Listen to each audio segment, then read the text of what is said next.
So Shane kind of ordered me to let him do the opening. Okay. All yours. With all due respect to Klay Thompson, and we'll discuss that later in the show, there's something more important to be celebrating today. And that happens to be a birthday of a dear friend of the show. And it goes a little something like this. Happy birthday to you. Happy birthday to you. Happy birthday, our adorable, lovable, and oh so cute. And I'm going to get slapped on her stream for saying this. Lil sis. Happy 26th birthday to you. Now let's go.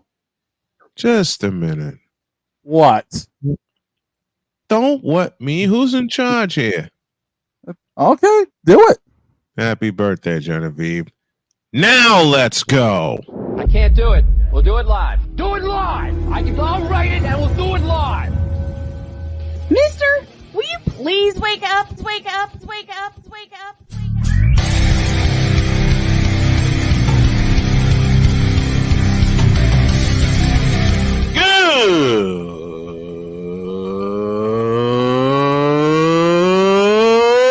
Good morning! Snowman here to all you Brock Purdy and San Francisco 49er haters. Shut up! I gotta thank you, Shane. I mean, whatever happened to the games where breaking 100 points was, I don't know, unusual?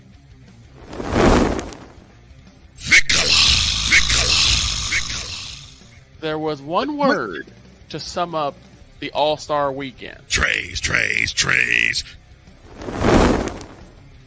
Cause we take this job so serious. Splash Brothers, yes. Ray Allen, replace him with Steve Kerr. Reggie Miller, yeah.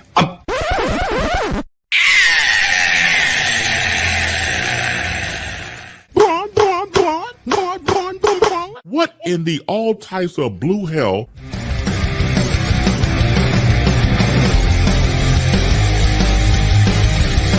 Oh yeah! Oh yeah! Woo! Happy birthday, Genevieve. We're just getting started. Good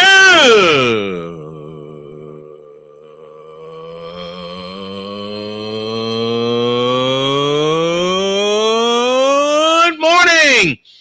Welcome to the Taco Tuesday edition of Snowman in the Morning. Glad to have y'all with us. We are fully loaded this morning. Jason DeCanio at the bottom of the hour. Errol Marks at the top of hour 2. And, of course, the token female herself, my dear friend Allison Moran, to close hour 2. But there was something we forgot to do yesterday because we were being silly. And no, you were taking shots at me. Let's be real here. Whatever. We spent the opening half an hour taking shots before we had my coffee come in, and even I got shot at for that. Well, here's the thing. Just time. How did we ever take shots at you? However, do you mean you took shots at me? The entire first half hour you took shots at me. What? Just because we said the Patriots suck, the Bruins suck, the Red Sox are holding on by a thread? I mean, still, y'all took doggone so many cannonball shots at me. I spent half of yesterday repairing the dents. Then we got more today. But before we do that, let's go inside the Dog's Garage. It's presented by your local Midas dealers. Trust Midas for all of your car repairs. All right, Dog, it's all yours. So, over the weekend, NASCAR was visiting Nashville, and good God almighty, was it hot outside for most of the weekend. But that's not the story of Nashville. The story was the fact that we had 5 overtime attempts in the Cup race, extending a 300-lap race into 331 laps. Now, ladies and gentlemen, I don't know about you, but everyone was close on fuel anyway, because considering most pit stops were done between lap 230-ish to 245. Mm-hmm. And so many guys ran out of gas and had so many cautions right at the end that Joey Logano, pitting, I think it was lap 280 something, I'd have to go back through the notes, ended up coming out winning the race as other guys fell off, including contenders Kyle Larson, Kyle Busch, Ross Chastain, who Larson ended up dumping during one of the restarts, and the like. So here is the biggest question that NASCAR Nation has been trying to mull over the past couple of days. Was 5 overtime attempts too many? What was it necessary? Because NASCAR's rule is they want to try to end everything under green flag conditions. Granted, I get that, but here's the problem. It turned into an absolute demo derby because everyone was running out of fuel. Again, a lot of people strategize maybe 1 or 2 green-white checkers, not 5 of them, especially if it adds 31 laps to a race. Glad I wasn't driving. Glad I wasn't broadcasting. Yeah, because you'd be texting me going, I can't go the next day. Why not? My voice is shot to hell. Why is that? Because we went 5 freaking overtimes. And so, again, the question is, was 5 attempts too many?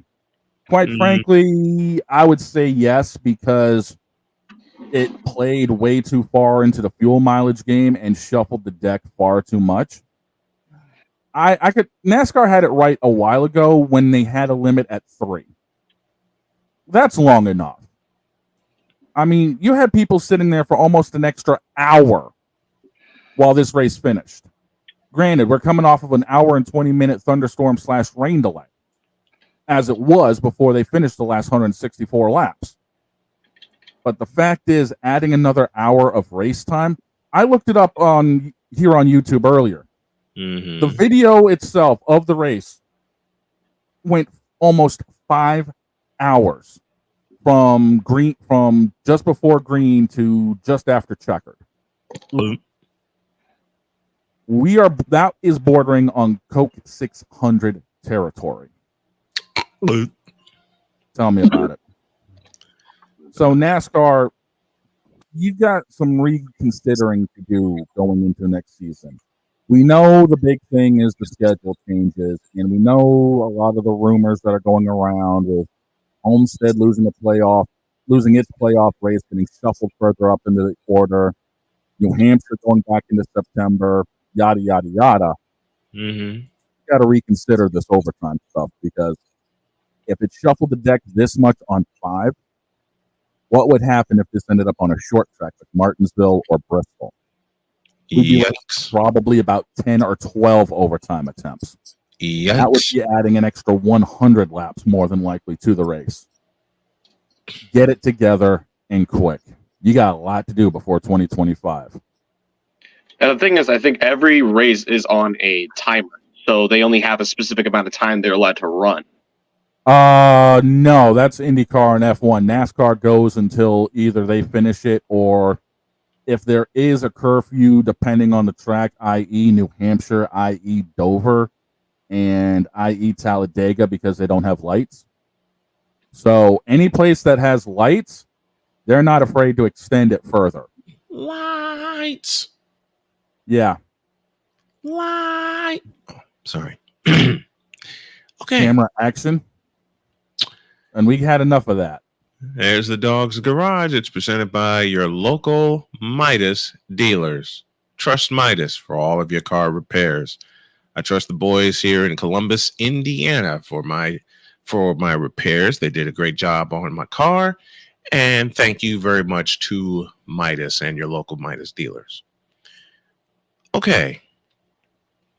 First of all, I'm glad I don't drive for a living. Second of all, I couldn't wear that suit. Oh, the fire suits? I couldn't wear that suit, and I have 2 reasons. 1, My legs are too damn long. And 2. I'm too damn tall to fit in that sucker. Michael Waltrip was 6'5" when he drove. Yeah, but here's the difference. Michael Waltrip's about 220 pounds. I am not. You get the idea? I'm 285 and 6'4". I could probably still slide inside one of these things. Yeah. You can.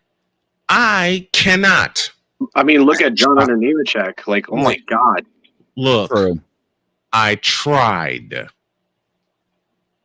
And to think Trust that me. they are going to be in Chicago this weekend on the street course. I know that. You know That's what, going to be fun. Shane, remember, I spent time in North Carolina. Mm-hmm. I tried fitting in that thing. That thing don't fit me. Well, if they got a regular molded seat, maybe. I tried fitting in that thing. That sucker don't fit me. You know what? I've always loved calling street races. Why not send it back this time, Don, this Sunday? If I'm not busy, we'll talk about it. But you never know how my schedule can play out. Yeah, Don's going to be in the booth. I'll solve that. Don's going to be in the booth with my ass. Wait, what? What are we doing Sunday? The hell you talking about? Note the evil smile on my face. What are you doing? I'm planning something. And what exactly is that? I'll tell you after the break. Back in a minute.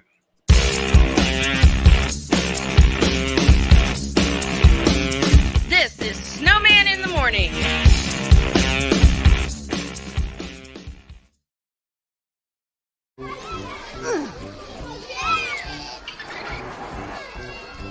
If you love them enough to crawl into a play place to get them to come down, then surely you'll check nhtsa.gov/the right seat to make sure they're in the right car seat.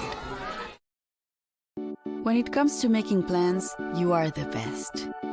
The same way you plan each detail for those moments, start planning to protect you and your loved ones from a natural disaster. Protecting your family is the best plan you can make. Join Ryan McCarthy. I became a Jets fan because Kurt the Frog was my favorite Muppet because he was green, and the Jets wore green. That's how I became a Jets fan. And Dustin Henry. ESPN is cashing all in on let's pay a few personalities and we'll just kind of fill in the gaps. As they walk you through all of the world of sports from their perspective. The Albany Empire, it's a literal circus. No credentials required. Where, Ryan, say the tag. Where you don't need a press pass to talk sports. Every Monday at 8 p.m. Eastern, 7 p.m. Central. On YouTube and where you can find all podcasts. Hey, Eagles fan. Join my man Cool McCain and a host of others as they break down every single game, every single week in an objective manner, and also from a fan's perspective as well. Remember, this cast feels just like you. Nobody likes you. And you don't care.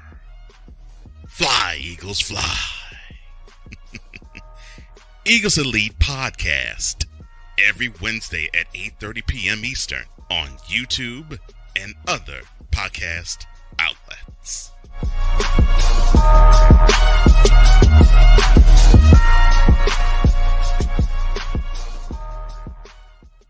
Join the transporter to Hades. Your butt and gut becomes one. Join the reformer of hooker whores. This is my daughter, Placenta Booty Johnson. Join the bronze god. Whenever you are in distress, take off your baseball cap and throw it in the air. Join your very own superhero of broadcasting, Chris Bass. So whatever color crayon they get, they palm it and do 2 circles, and that translates to I can beat up black people. As she takes you through the week's paces in Baseline. Live every Saturday at 8 a.m. Eastern, 7 a.m. Central, Pacific Time Zone people, just stay asleep when this is on live and just catch the recording. Oh, I'm sorry. Exclusively on the Chris Bass YouTube channel.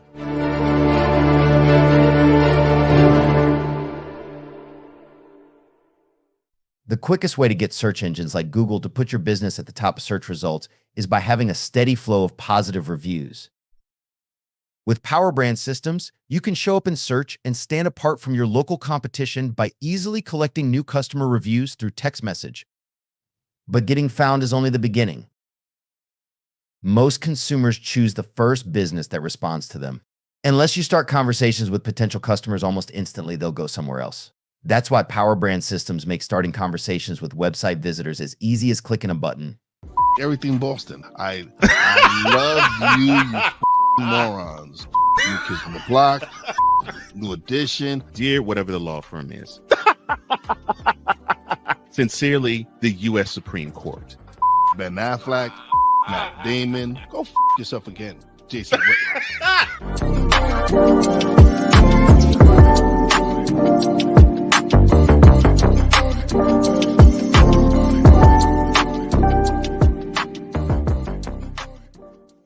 Ready to hang with some fellas who know football? Let's ride. LC Muscles 28. I think they're the most overrated defense in the league. Steel Sermon. We did not trail for a single second. Tiny Tim. McCarthy is a bonehead. A Pistol 90. I'm going with my boys. Fins up, baby. Get ready for the Four Horsemen of Pick'ems. Every Wednesday night at 10 p.m. Eastern, 9 p.m. Central on YouTube.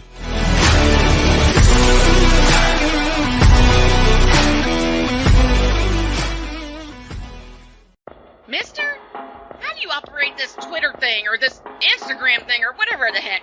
You're supposed to know all this stuff. Anyway, welcome back to the show.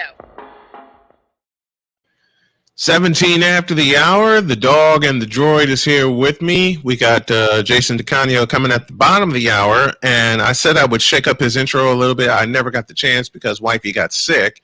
I'm going to see if I can do it during the next break before we bring him on.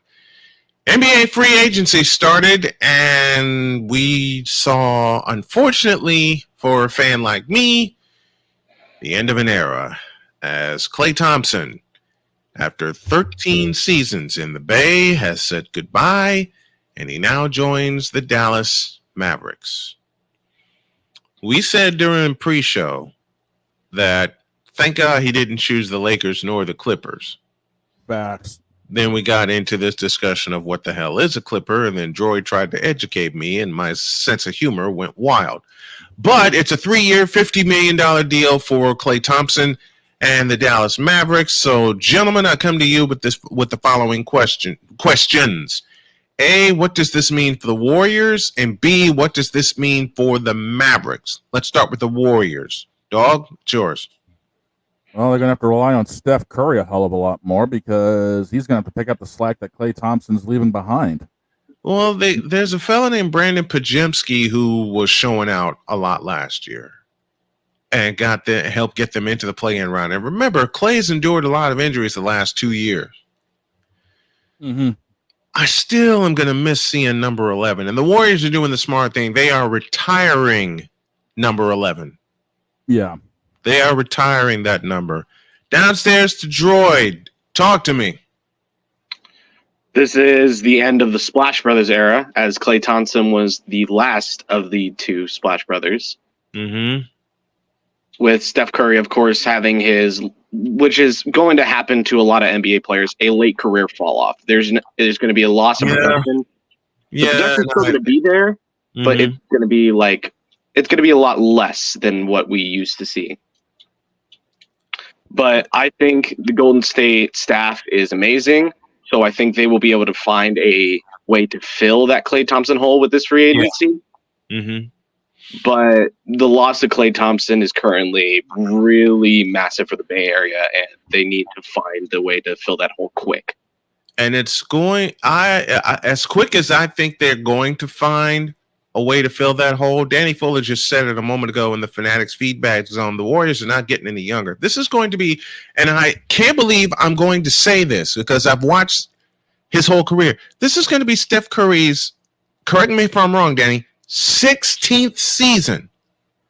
16th season. This is going to be his 16th year.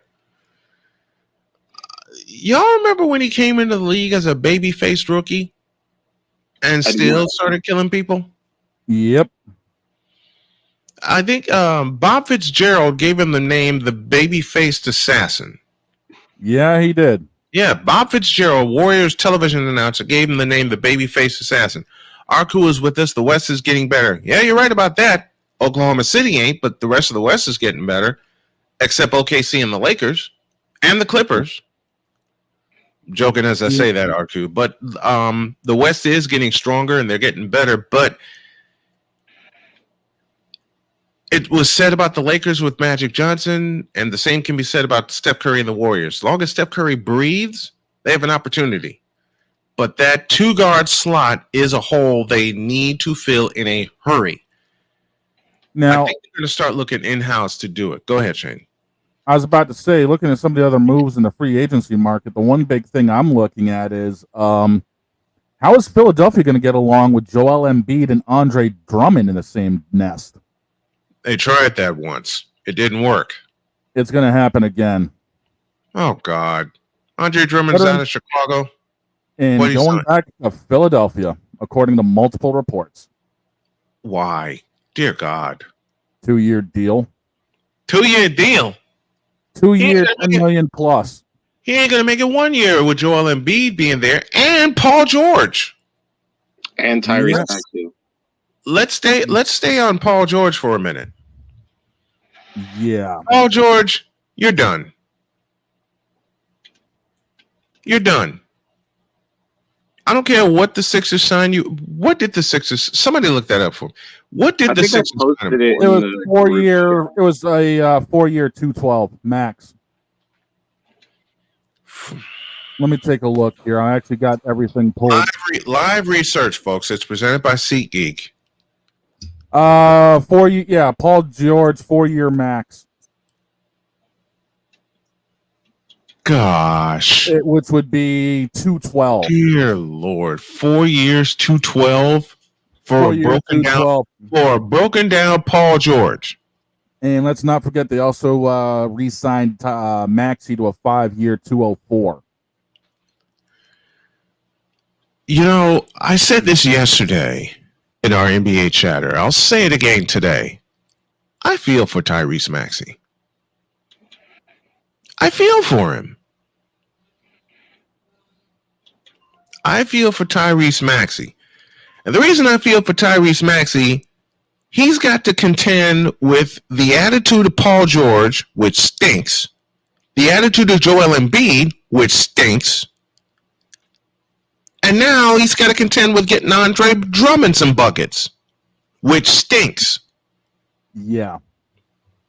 Notice a pattern there. But it stinks, man. The fact Philadelphia is signing people that aren't going to be any help. Look, Paul George is washed up. Joel Embiid's getting there. And then there's Andre Drummond. Like I said, how the hell are those two going to coexist? Do we really want an answer to that question? Andre Drummond is the Draymond Green before Draymond Green was even here. One more time. Andre Drummond is the Draymond Green before Draymond Green was even there. Difference being Draymond Green has a jump shot. A very reliable jump shot. Yeah, but you can't really use a jump shot that keeps getting suspended. True. Andre Drummond's more like this generation's Ron Artest. At least Ron Artest played defense. Yeah, at least Ron Artest played defense, as the Celtics found out. Yeah, when he wasn't suspended 50, 60 games. Well, look. He made the defensive play when he had to in the finals in 2010. Yeah. Now, I'm just saying that from a defensive standpoint. Now, Darian Hopkins has begged me to come up here. So bring your Rudy. I sent you what you needed to know, Darian. So bring your Rudy Poo candy ass in here. Here he comes. Oh, here he is. D-Hop. Darian Hopkins from the Darian Hopkins Sports Show, who begged me. He said, look, I want to come up for this segment.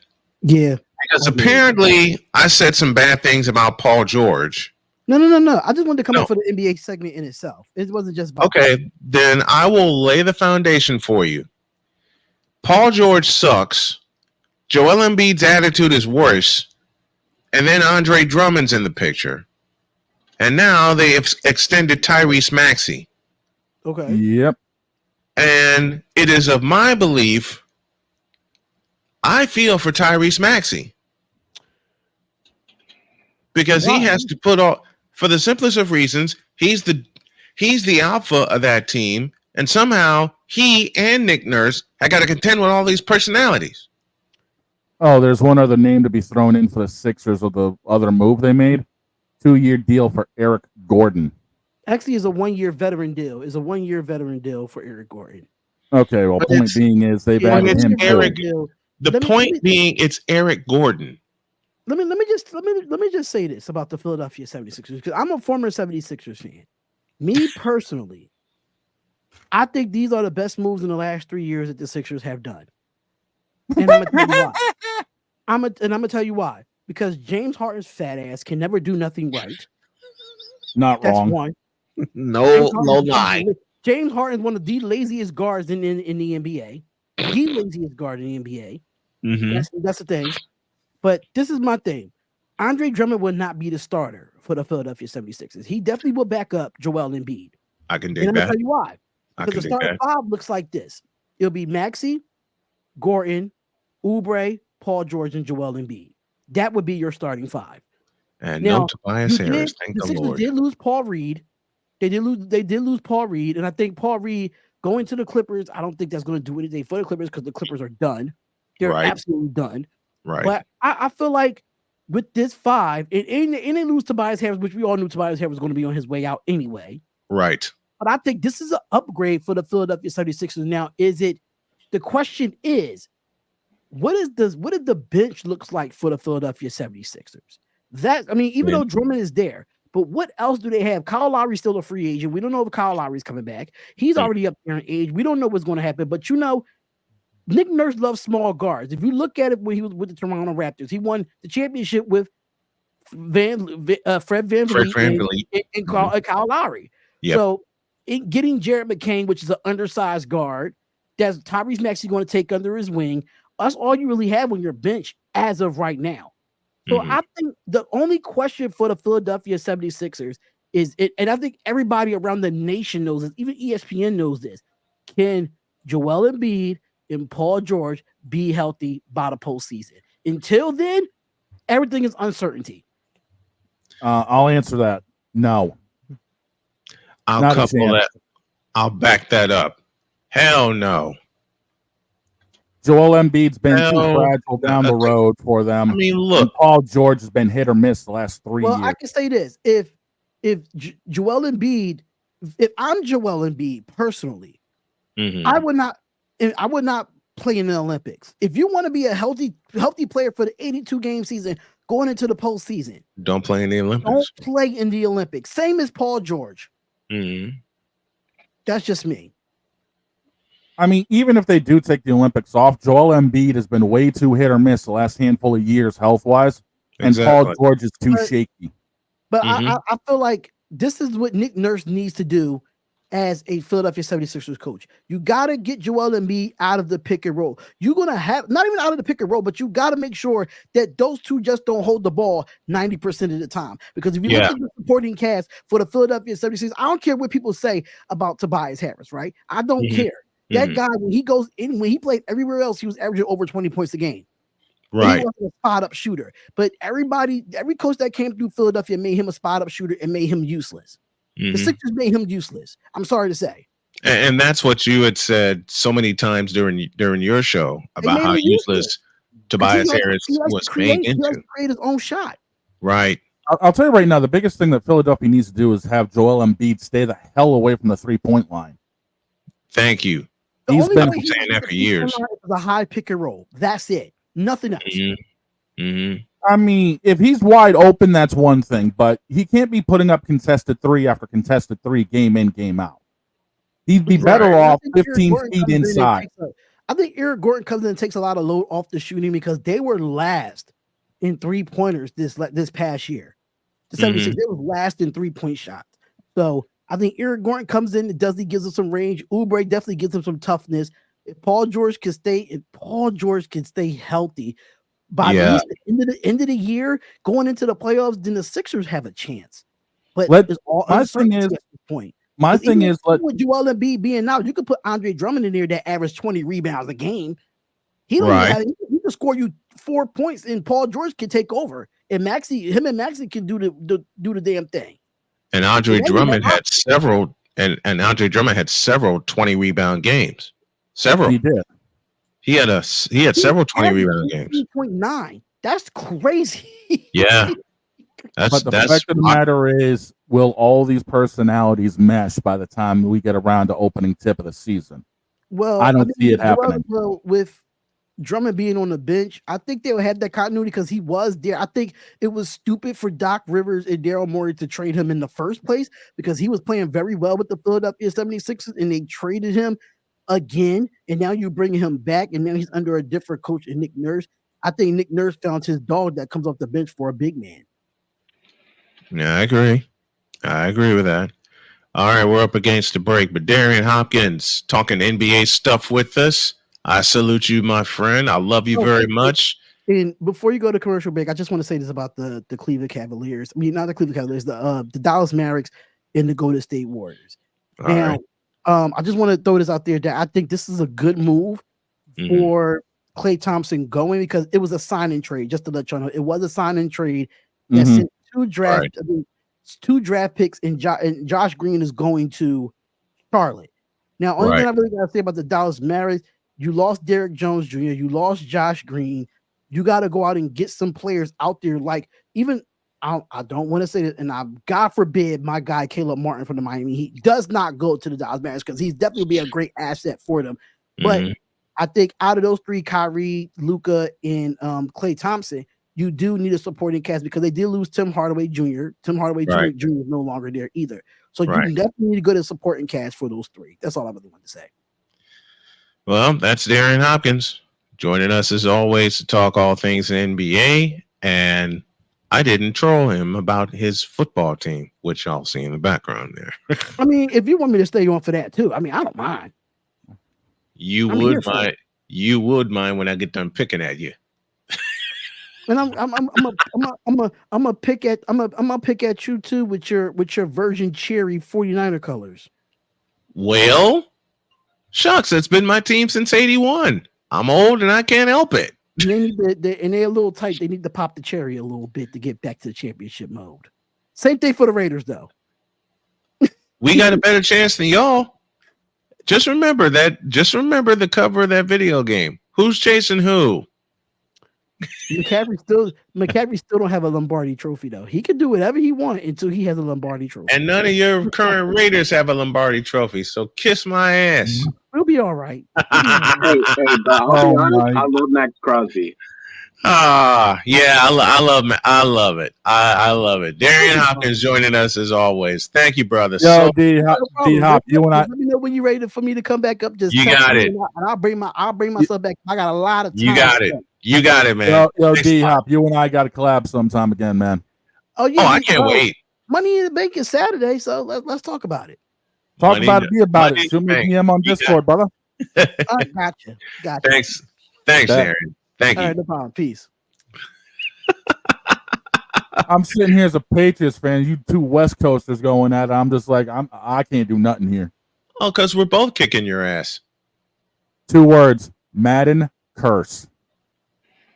2 more. Patriots suck. We'll be back.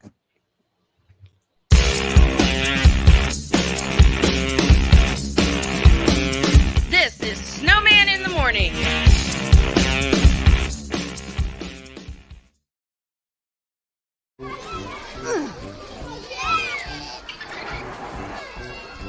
If you love them enough to crawl into a play place to get them to come down, then surely you'll check nhtsa.gov/the right seat to make sure they're in the right car seat.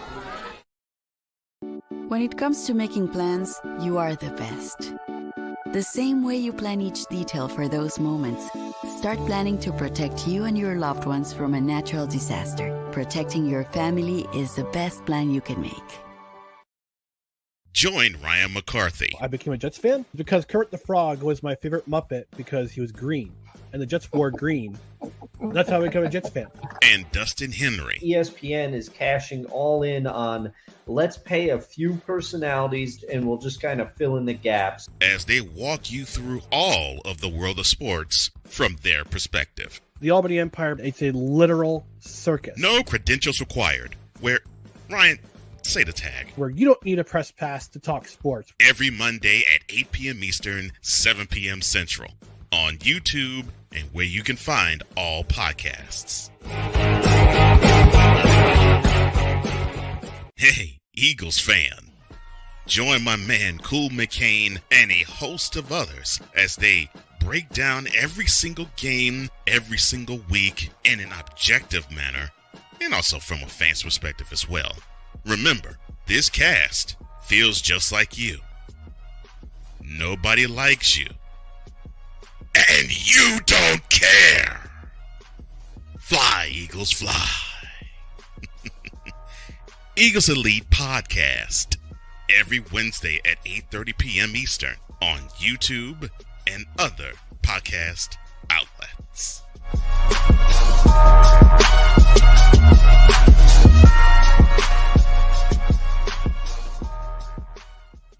Join the transporter to Hades. Your butt and gut becomes one.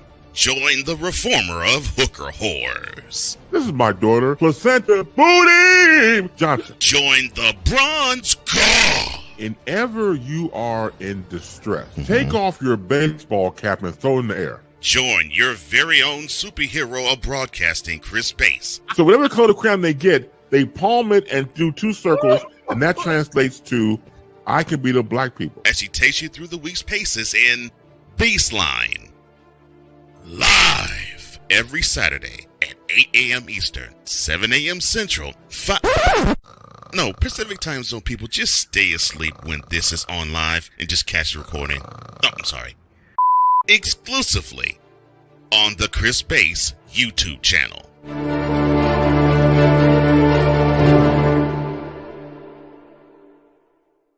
The quickest way to get search engines like Google to put your business at the top of search results is by having a steady flow of positive reviews. With Power Brand systems, you can show up in search and stand apart from your local competition by easily collecting new customer reviews through text message. But getting found is only the beginning. Most consumers choose the first business that responds to them. Unless you start conversations with potential customers almost instantly, they'll go somewhere else. That's why Power Brand systems make starting conversations with website visitors as easy as clicking a button. Everything Boston. I love you morons. You kids from the block. New Edition. Dear whatever the law firm is. Sincerely, the U.S. Supreme Court. Ben Affleck. Matt Damon. Go yourself again, Jason.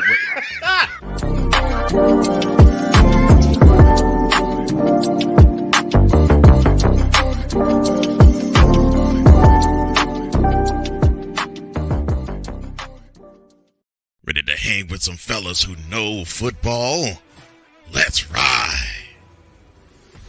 LC Muscles 28. I think they're the most overrated defense in the league. Steel Sermon. We did not trail for a single second. Tiny Tim. McCarthy is a bonehead. A Pizzle 90. I'm going with my boys. Fins up, baby. Get ready for the Four Horsemen of Pick'ems. Every Wednesday night at 10 p.m. Eastern, 9 p.m. Central on YouTube.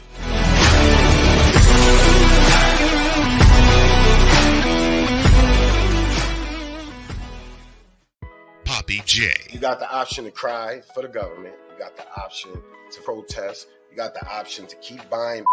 But this is also an option. Wise El Jefe. We're the first tech geeks. We're the first gamers. We're the first everything. Everything. Like Gen X's, we are the ones. BS3 Network proudly presents the crew from the New York boroughs who never wants that smoke.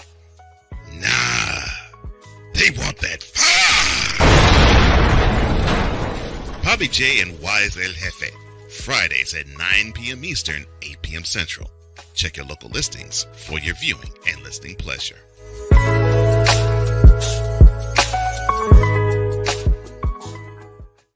Mister, how do you operate this Twitter thing or this Instagram thing or whatever the heck?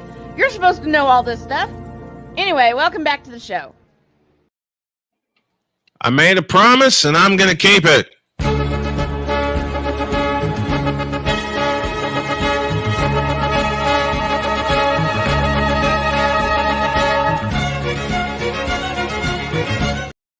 I figured that would help. Here's Jason, and I promised I'd give him a twib kind of feel to his opening. How do you feel, buddy? I'm all right. I'm just a little mobile here today out in Volusia County. Yo. What the heck are you doing way out there? Just some errands. Like I told you, once a month I gotta go out there and pay the old automobile. Right. Right. This is where my stomping grounds are. So to get out here is like a 45-minute drive from Oviedo going back. Gotcha. So, well, I warned everybody at the top of the season that counted the Astros out after a bad start. Here they are, 2 games above 500, and Seattle better look in their rearview mirror. Yeah, that's for sure. I mean, we just helped Houston get a nice little cushion going on there. They took the last 2 games from us, but hey, we still had a good 3-2 on the homestand. Mm-hmm. Sweeping the Yankees really helped us and showed that we are contenders. And the Yankees were all freaking out. All the Yankees fans were all freaking out. All the Yankee on WFAN, they were all like, "Oh my God, what are we gonna do now? We got swept by the lowly Mets." Hey, dude, you basically are still in second place. Baltimore has finally climbed on top of the division. So now the Yankees are just like, dude, you've only lost, a total of 33 games overall? Mm-hmm. What the hell are you complaining about? Well, they're Yankee fans. I know. And I'm just like, dude, really? You got to know, they're Yankee fans. I know. That's why I'm not one of them. they're absolute Yankee fans, and they think they own and know everything. Especially when Baltimore came from behind and kicked them in the ass, and now they're on top of the division. That's right, and it's now very dead even. I think it's about a half a game over the Yankees. 0.5 to be exact, so it's still very close in that division. Boston can at least sneak up. Boston's making a run. They are, and in the correction, it is technically tied between the Orioles and Yankees. Orioles just have have about 2 less games played right now. So percentage so 2 games in hand for 2 games in hand. 2 games in hand for the Baltimore Orioles. Man, okay, Ryan McCarthy says, no, there are irrational Yankee fans, then there are the rest of us. Okay. Yeah, well, you can be as irrational as you want to be. I mean, I'm just telling you what I watched all last week on the podcast from Mike Francesca and all of the guys who basically cover the Mets and the Yankees over the course of a regular season, including Wardy and all those guys. And they're, the Mets fans are happy, the Yankees fans are complaining, and it's just 2 games. It's just 2 games. Oh my God, you guys have to face each other in Yankee Stadium for another possible 2 games. You can even up the series and be all hungover, But again, these are irrational Yankee fans that complain about every loss, and they're so high after a Yankee win. Yeah, you're 22 games over 500. What are you complaining about? 22 games over 500. I mean, come on. And by the way, that was a humdinger of a game last night, though, against the Nationals. We almost blew that game. Yeah. Yeah. The Nationals seem to be, since 19, the Nationals seem to be the Mets' kryptonite. Why is that? I think it has something to do with the rivalry going back when they first started. Yep. Mm-hmm. I even think that goes back when they were the Expos, too. Everybody wanted to beat up on them. So when they became the Nationals, then yeah, for sure. Now we've got something to really, and what better way to celebrate 4th of July week? And I am wearing, even though I'm wearing a Nets shirt, but it's got red, white, and blue in it because I don't have any Mets stuff. So this is my show and tell for this week. This is an old school logo from New Jersey. I had a custom made via I think it was Vistaprint. They need to bring back they need to go back to New Jersey. That's very true. true. Go back to New Jersey, and they need to rebuild the daylights out of Brendan Byrne Arena. Yeah, I said it. Brendan Byrne Arena. In the Meadowlands. In the now Meadowlands. that's yeah. In the Meadowlands. Now it's a swamp. Well, remember, Brian, they wanted to call them the New Jersey Swamp Dragons at one time. They did. Which nobody, oh my God, I remember the hype story. New Jersey Swamp Dragons. No. They wanted that. It was overwhelming. They wanted to call them the Swamp Dragons, but it was even more overwhelming. They're like, why? Yeah. I mean, New Jersey Nets, New York Nets have kept them what they are for almost a quarter of a half a century. In fact, I think, 2 more years and they'll be a half century team. 50 years. The city of Brooklyn has nothing to do with the Nets. No. Because the Nets, when they were in the ABA, played on Long Island. They played at Nassau. Right. With the Islanders. Yep.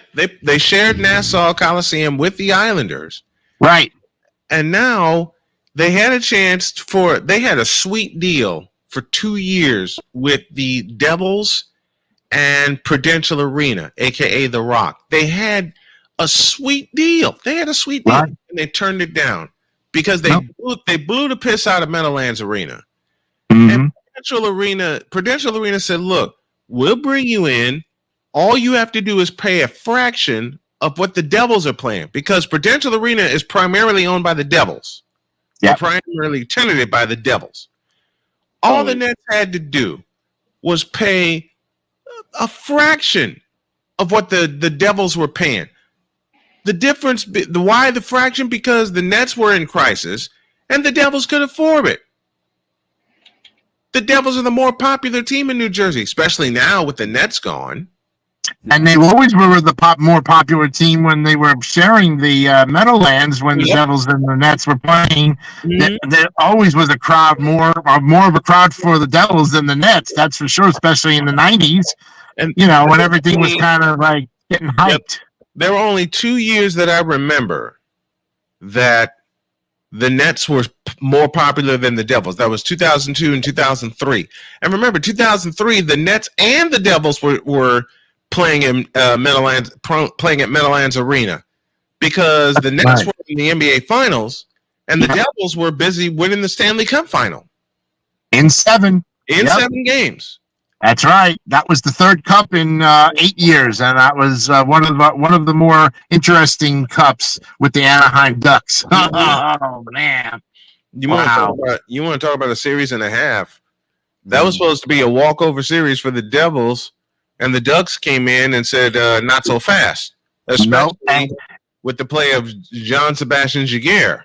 That's right. And all those wins were all home wins for each team. Yeah. And then rightfully, that's why we won the cup, because we had the home advantage. So Game 7 back at the Meadowlands, and there you go.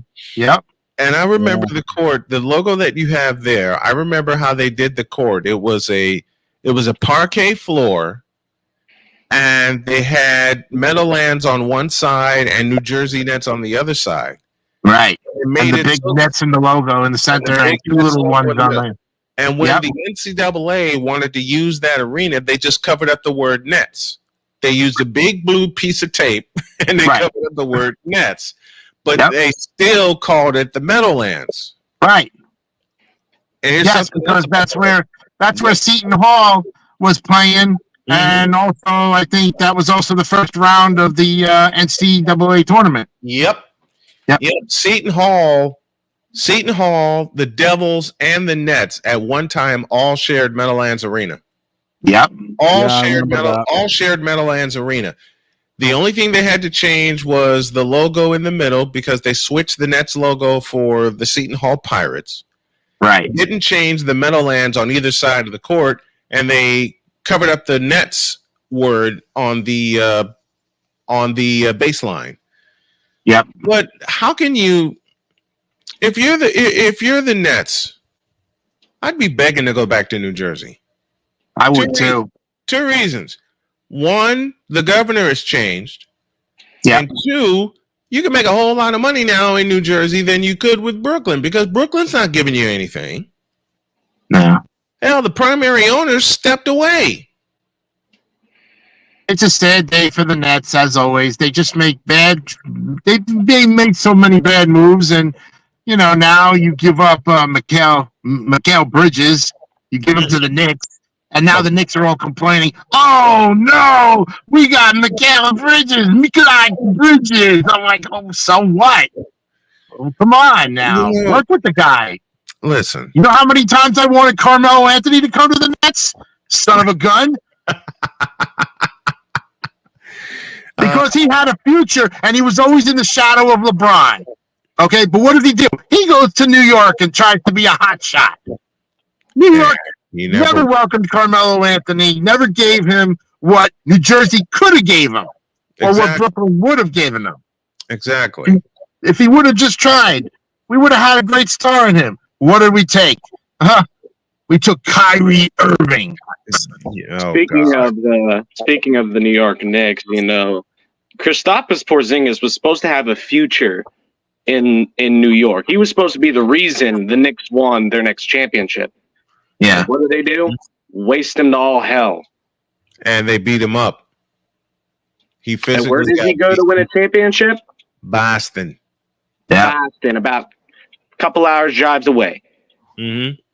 I have a couple more things I want to kind of touch base. First of all, happy birthday, America. Happy 4th of July to all of you because I won't see you this week. Number two, back episodes of Front Stretch will be on Jay's All TV and Sports channel Tuesday nights at 8:30. I already uploaded the first one. It's there from May 28th. The only one we're missing is May 21st. Okay. That's the one we're missing. Cool. But all the other episodes will be re-uploaded to that channel. So come over to Jay's All TV and Sports channel. I'll send you the link, and you guys can come there and enjoy it because we'll have lots of fun with some great stuff there. Okay. And then somebody was saying that Lindor should be traded. Now, who was it that first time that said Lindor should be sent? It wasn't Who me. was it? Was it you? All right, give it to me. Give it to me. Yeah, man. What's up? Now that we put Lindor on the leadoff spot, the guy's hitting fantastic. Maybe it was his time. There you go. The guy's going off leadoff double, leadoff single, triple, home run. I mean, he found his mark. That lineup they have right now is perfect. Do not change it. Do not change it. I hate to throw a joke at Jason, but I'm going to. You're going to. I have to do it. They're trying to make, and if you want to think about this very carefully, and you're the Mets analyst on the crew, they're trying to make Francisco Lindor into Scott Podsednik. Yeah. They're trying to make Francisco Lindor into the 2005 version of Scott Podsednik. Or the Lenny Dykstra version of 1986. But Lenny Dykstra is the leadoff man for the Mets. If there was ever a day in history, leadoff Lenny. That's who he's trying to copy. He's not going to have the numbers because Lenny Dykstra had the numbers. And first of all, you're talking about a shortstop to a center fielder. So, I mean, What do you call him? Nails? What they call him? What was his nickname? Nails? Lenny Dykstra? Lenny Dykstra? We always just called him Lenny. Yeah, I think his nickname was Nails.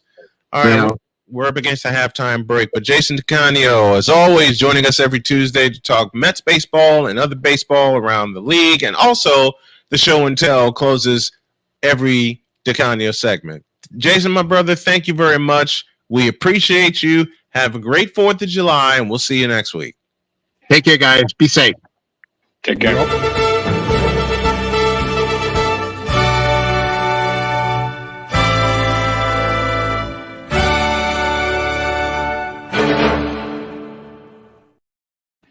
This week in baseball. So, of course, you folks know I went to the Guardians-Royals game on Thursday. Yeah, we know. And you What were I yelling your didn't tell brains you out. was that my ticket was paid for by somebody else. Oh, nice.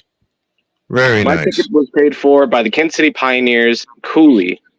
Sam Kulikov. I want to give a big shout out to the Pioneers for having me out that day. And Nice. I need to find out who that third base umpire was because he has a lot coming to him. Joe Made West. a terrible call on the third base. It would have been a leadoff triple for Kyle Isbell, and he was like, "Nope, you stepped out of the baseline." Oh, wow. Oy. So yeah, shout out Kansas City Pioneers for having me out, and it was a pleasure. Always Good. nice to go back to the K. You know, dude, speaking of the Pioneers, Yeah. speaking of the Pioneers, dude, I actually called a race on Thursday, Pocono, that Sean Cox was in. He was rocking a Pioneers paint job, 007. Nice. He's not officially a member of the Pioneers, probably just a fan. Could be, but it looked You like it looked like a brand new paint job for him. You know what you know what I'm seeing recently? What's that? As long as I've had Snowman in the Morning, which is now approaching 11 years, just in the past couple of years alone, I've seen people like do their show after using part of mine. You know? Dude, the tree has branches, man. It's all about learning under the tree and then branching off. Yeah, I love it though. I love it. I love it. And I want to see them all do well. Especially This when week, you the got Philadelphia Phillies play the Chicago Cubs. I'm sorry. Now, my buddy, play-by-play with JJ, aka Jason Joseph, your Phillies have one job and one job only. Kick their asses. You know, I'm still trying to figure out what mess you're getting me into this weekend. Oh, you'll know. I promised I'd tell you this segment. I lied. I got to do it next segment because we're up against the break. And we still got a loaded show ahead of us. Oh, by Yes, the way, we do. before we do take off, I was checking some notes dealing with the free agency market. The whole Alex Gordon trade may end up having DeMar DeRozan leave Chicago. You mean DeMar DeRozan leaving Chicago or Leaving staying? Chicago. Oh, it's gonna be a rebuild anyway for the Bulls. Yeah, I so see it. don't be It's surprised gonna if be- DeRozan. I'm not gonna be surprised. I'm not surprised anymore because the Bulls need a whole new roster.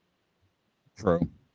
Wasn't Zach Mo LaVine Bamba needs also to traded go. from the Magic? Listen, Zach LaVine needs to go.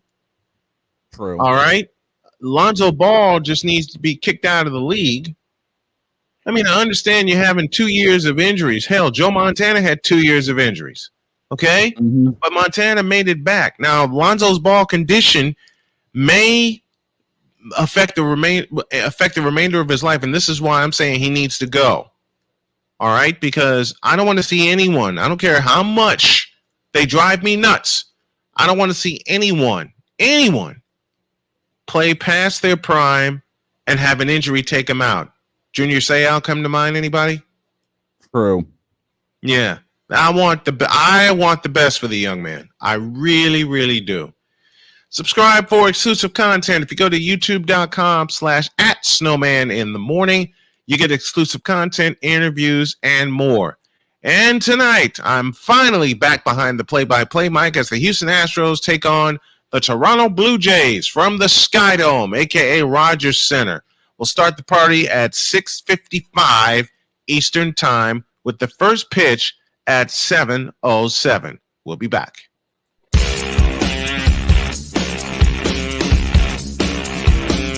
This is Snowman in the Morning.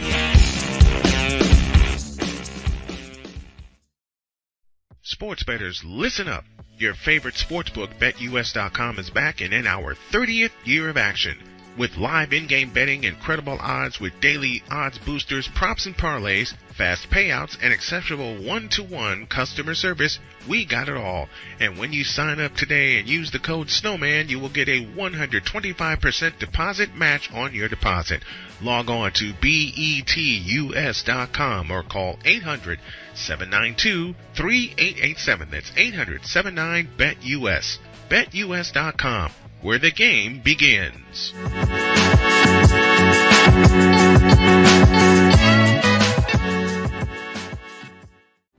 Are you ready to upgrade your coffee game? Prepare for an invasion of flavor with Invader Coffee. It's the caffeinated elixir that fuels champions, the blend that pushes boundaries. Whether you're battling deadlines or exploring uncharted territories, Invader Coffee has your back. Join the invasion at invadercoffee.com and taste the difference for yourself. Use the code SNOWMAN for 15% off your first order. Invader Coffee, veteran owned.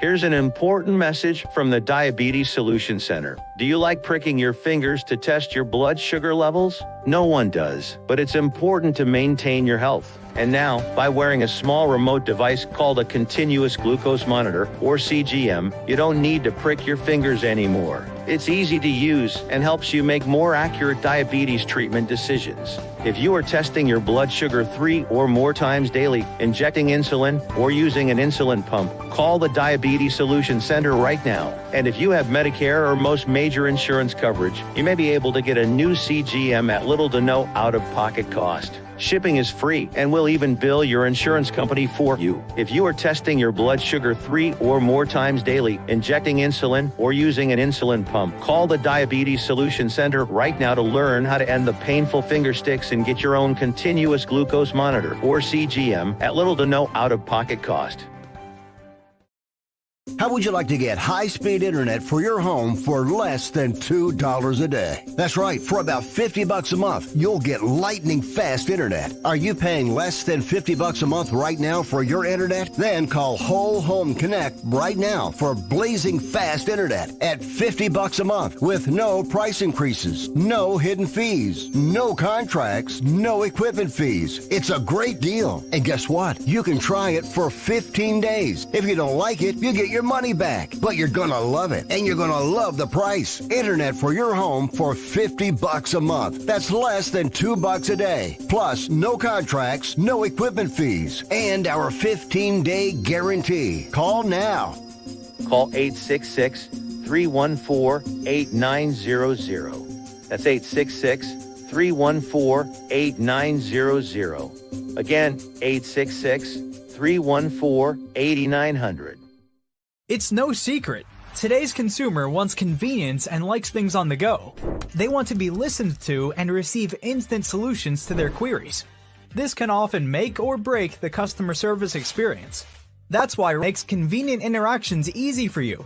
Whether your customers want to connect with you via text, Facebook Messenger, Google, Instagram, or website, all messages now come to the one easy-to-use inbox, so you don't have to check a dozen different sites from the platform.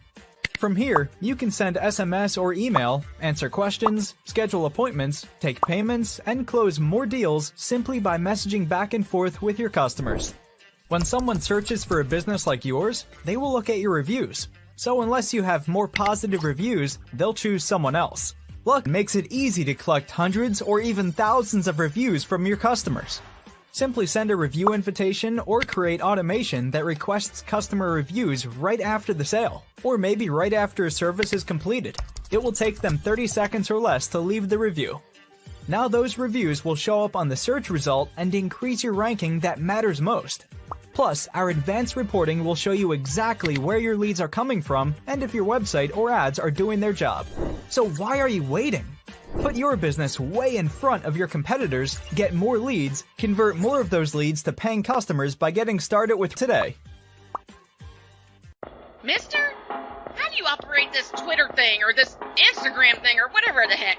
You're supposed to know all this stuff. Anyway, welcome back to the show. Let's go inside the Droid's house as we talk about the NHL draft. And Droid, where do you want to begin? let's begin with just giving a good old review of the first round. All As right. you know, the San Jose Sharks did have the first pick, and they selected Boston University's. You know, Shane Lake's going to be happy about that. Somebody from Boston that's actually good. Macklin Celebrini. Now, let me tell you, I watched a lot more college hockey this year than I did last year. Mm-hmm. I was a Quinnipiac fan last year. I'm a Quinnipiac fan this year because I had no other choice but to pick the underdogs because I don't want to pick the best team. I don't want to pick like Michigan or Minnesota because I don't want to seem like a bandwagon. I picked the underdogs also. Go on. Macklin Celebrini. He's no Bedard. I'll say that. He's no Bedard. He's no Jack Hughes. Mm-hmm. But he is still a solid first overall pick. I compare him to the likes of Vladimir Tarasenko. Okay. I can dig that. And the thing is, Celebrini, he has a lot of holes. Just like any other rookie, there's a lot of things you can fix about him. Right. But at the end of the day, he's just a kid. So I think Macklin Celebrini is going to make a massive difference in San Jose. But I think San Jose needs to stop calling themselves San Jose. They are close because here's the thing. San Jose is literally just a part of San Francisco. Just like how Anaheim is just a part of Los Angeles. True. So my advice to the Sharks, if you want to make Celebrini feel more at home, call yourself the San Francisco Sharks, just like you should have been when you first moved there. I agree with that because the first place they played in was the Cow Palace in San Francisco. Yes, sir. They played in the Cow Palace. They could easily strike a deal with Chase Center, which is also in the heart of San Francisco. Right? They could easily strike a deal with Chase Center. Let's move on. Who else do you give a great grade to? In terms of their draft or their first round picks? Both. I think in terms of the draft, Chicago had the best draft. Okay. Mainly because they did kind of have more picks than everybody else. Yeah. I think we were talking pre-show. I think they had 3 in the first round. They had 3 first-round picks. And they didn't waste any of them. To load up elite prospects because my internet is slow. I love that. Don't y'all just love that? I didn't have internet this morning at all. I had to take care of that issue, which I did. But the Hawks did not miss on any of their picks, even though these experts are saying they could have drafted better or done better, drafted better players to surround Bedard with. I think they got the players they exactly need to rebuild that franchise. So with the second overall pick, the Chicago Blackhawks selected Artyom Levshunov, defenseman from Belarus. The guy said they should pick almost a month ago, and they then ended up picking him. Mm-hmm. Next, they selected Sacha Boisvert at the 18th spot. Mm-hmm. And at the 27th spot, they selected Marek Vanacker. Now, I'm noticing something already. And that is? We all know that goalies don't really go in the first round often. You got to be a really good goalie to go in the first round. Mm-hmm. Spencer Knight was one of them. I think Martin Brodeur went in round 1 as well. Yeah. But the thing is, Chicago needs a goalie. Bad. They may have this defensive core, but your defense doesn't really matter when your goalie can't win a game. It doesn't matter when your goalie is a sieve. It doesn't matter if your goalie is a sieve. And of course, I believe they didn't have a round 4 pick. Chicago. No. I think they didn't even have a round 5, but they did have a round 6, which they used on Ty Henry, mm-hmm. a defenseman. And then in round 7, they didn't have a pick either. They only picked in a few rounds. Mm-hmm. I don't give it a great rating, but it's not terrible. I would give it like a B, mainly because they did not draft what they needed. Which was a goalie. They did not draft a goalie. You see teams like the Edmonton Oilers, the Columbus Blue Jackets, the Los Angeles Kings, the New Jersey Devils, the Colorado Avalanche selecting Nabokov's son. Mm-hmm. If y'all remember Sharks legend Nabokov. I do. Outstanding player. By the way, you were talking about goalies drafted in the first round. I got about 5 names in front of me that are all legends of the game that were first-round goalies. And they are? Well, you guys hit a couple of them. Marty Brodeur. Mm-hmm. Roberto Luongo. The flower himself, Marc-Andre Fleury. Legendary. Marc-Andre Fleury. Jiggy himself, John Sebastian Jaguar. Mm-hmm. And to be a bit of a homer, even though this list is about 40, 50 long, another name that came up, Tuukka Rask. So I like the Nabokov pick for Colorado. I know that a lot of son of legends aren't really looking to be great, as we know in the past that's been the case. Yeah. Until you got the Tkachuk brothers. Legend Keith Tkachuk made the new stars of the league, Brady and Matthew Tkachuk. Mm-hmm. And speaking of Keith Tkachuk, he did play in Arizona, who are now Utah, who had a really good draft. I think out of every other team, they had the best draft. Okay. With the 6th overall pick, the Utah Hockey Club snipes Tish Aginla. Yeah. Another son. Jerome Aginla's son. And Jerome Aginla was present at the Sphere to congratulate his son. Can't blame him. That was a huge snipe. Yeah, it was. Then the Utah Hockey Club would select with their next pick in the first round, because they had 2, Cole Bodine from Barrie in the OHL. Okay. Let me just let me tell you this player type. He is a 2-way, heavy-hitting energy center. I like it already. 6'2", 209 at 18 years old. Yow. Man, he finished his last season with his previous season with Barrie with a career high 62 points in the junior league. Oh, damn. He had 28 goals, 34 assists, and was the assistant captain of the Barrie Colts. Okay. He even made it on the OHL prospects team. This is a really good forward pickup. You put him on the second line, behind the first line with like Clayton Keller. Mm-hmm. This is a really solid pick. And then they selected Owen Allard. I don't know much about Allard, but let's see what Elite Prospects has to say. I have a couple friends at Elite Prospects that sent me a couple things. He played for the Sioux Greyhounds of the OHL, and he is a possible future Selke candidate. Nice. As he is a defensive center. The only problem, he's getting drafted a bit late. He's at 20 years old. Okay. Yeah. Last season, he had 44 points with the Sioux Greyhounds. Did play in the World Juniors. Got about 3 points, 2 goals, 1 assist. Mm-hmm.